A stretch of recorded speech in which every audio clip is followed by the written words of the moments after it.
Kahit na bagyo na, narakit pa rin. Ayan talagang buhay eh. Hindi ako muuurong kahit sa bagyo. Kaya pag naisip ko na yung mga tropa ko dati sa Manila eh, ganito rin eh. Nakakalungkot lang isipin na kailangan nilang isugal yung mga buhay nila para lang sa pera.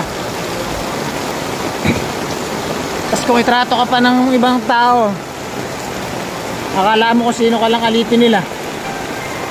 Tandaan po natin kung wala yung mga taong maliliit, hindi aasenso ang mga taong may negosyo.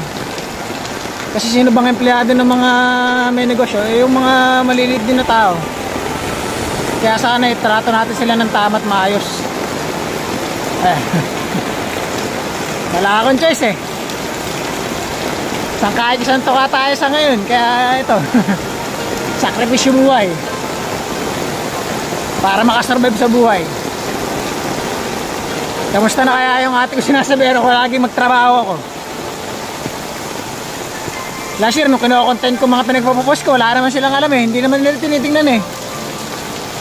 Hindi nila tinitingnan yung pagdurusa na pinagdadaanan ng ibang tao. Sarili lang na inisip nila kasi hindi naman sila nalabas ng bahay eh.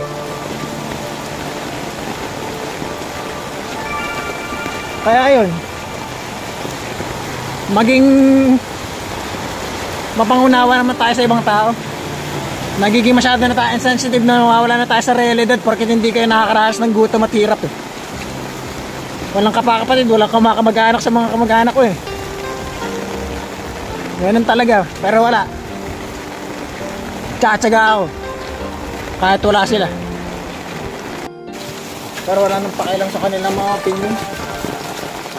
Sineshare ko lang tong mga kaganapan sa buhay ko para din sa mga kaibigan ko nasa malayo na para malaman nila yung aking mga ganap.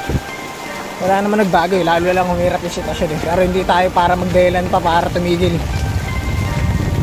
Kasi kapag tumigil tayo, walang mangyayari sa buhay natin. Lalo ko lang papatunayan yung mga pinagsasabi ng mga negatibo sa paligid ko kapag tumigil ako.